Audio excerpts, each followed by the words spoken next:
Bonjour les enfants. Bonjour, Renard. Vous ai-je déjà raconté l'histoire de Kata qui buvait sa première canette de soda? Non. Et est-ce que vous voulez que je vous la raconte? Oui. Non, on s'en fout de sa première canette à Kata. Mais si, moi je veux savoir, ça a l'air intéressant, ça parle de moi.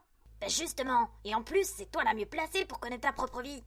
Ouais, je m'en souviens plus. Très bien. Alors, tout commença à la sortie d'un supermarché.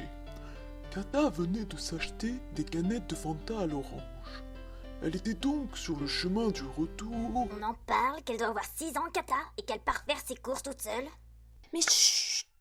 Donc, elle était sur le chemin du retour, et ce jour-là, il faisait très très chaud. Kata transpirait et dégoulinait de toutes parts. Elle ne pouvait plus attendre d'être rentrée chez elle pour se rafraîchir le gosier. Kata s'arrêta donc un moment pour s'asseoir sur un banc et ouvrit une de ses canettes pour enfin commencer à déguster le doux breuvage orangé. Quand tout à coup, elle ressentit une légère douleur à l'estomac et son cœur se mit à s'emballer. Kata s'arrêta donc de boire et c'est alors que là, elle vomit tout son Fanta sur des passants qui passaient comme par hasard au même moment. C'est dégueulasse. Les passants, étant très très mécontents, montrèrent leur mécontentement en n'étant pas très contents du tout. Kata leur expliqua alors qu'elle avait oublié que son estomac ne digérait pas bien le jus d'orange, et donc que le Fanta orange ne lui convenait pas. Putain, mais même dans tes histoires, Kata est super conne. Les passants, étant très compréhensifs du handicap de Kata, choisirent de lui pardonner et lui conseillèrent alors le Fanta citron. Puis, ils partirent, puant le vomi réchauffé par la chaleur de cet été brûlant. Kata retourna donc de ce pas dans le supermarché et acheta du Fanta citron.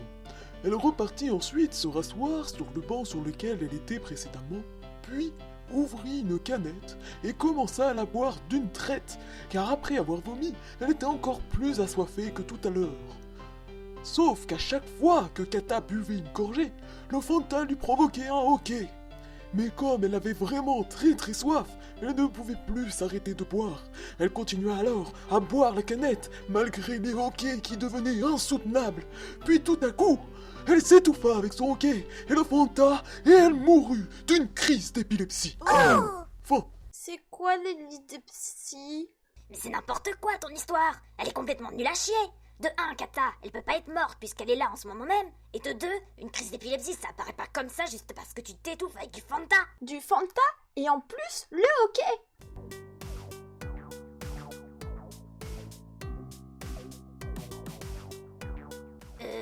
Attends 2 secondes. Tu peux m'expliquer qui c'est tous ces gens dans le générique là? Oh, t'inquiète, c'est rien. Ouais, mais il y en a vraiment beaucoup là, hein? Non, mais sérieux, d'où les sort?